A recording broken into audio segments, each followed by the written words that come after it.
Hi everybody, it's Damon again, and I want to thank you again for attending Rocky Retirement Session 1 last night. And there were some really great questions that were asked, many great questions in fact, and there were a few about Social Security, specifically about survivors' benefits. And I did answer them, but I wanted to provide a little bit more clarification for you today.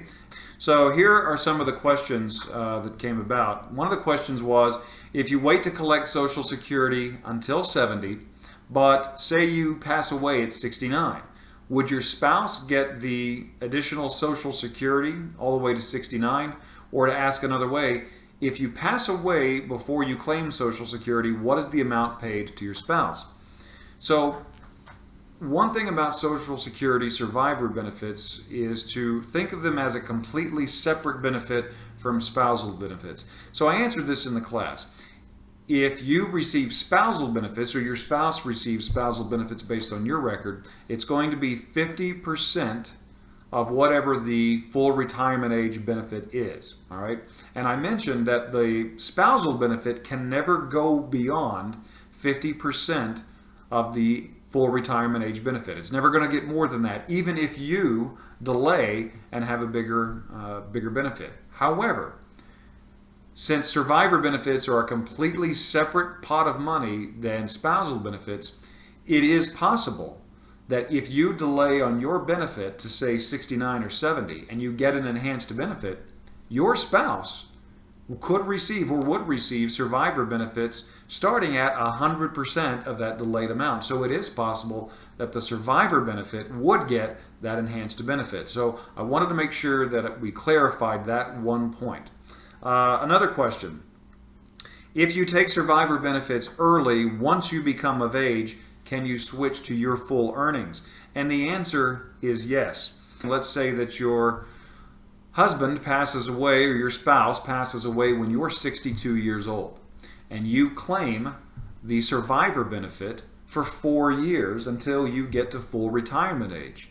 Then when you get to full retirement age, you switch to your own personal benefit because it's larger now. So you can do that. So that was a situation where you claim the survivor benefit first, but then you switch to your own personal benefit later. But let's say it goes the other way. Let's say you've got a situation where you claimed your benefit and you claimed it early. You took a reduction in your benefit. And then later on, your spouse passes away. You are entitled to 100% of your deceased spouse's benefit.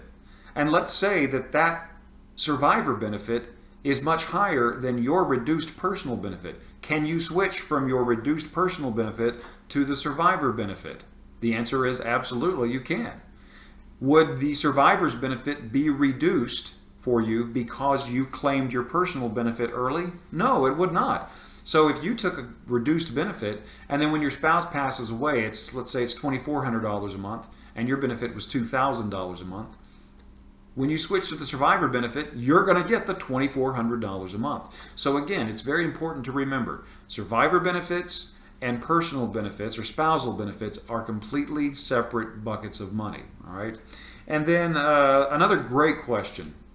If you do not have a spouse and you die before taking your Social Security, does anybody in the family get the benefit?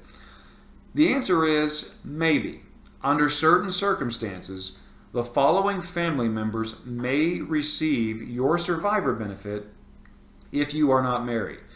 A stepchild could receive it, a grandchild could receive it, a step-grandchild, or an adopted child. Okay, so if you've got those who are dependents of you.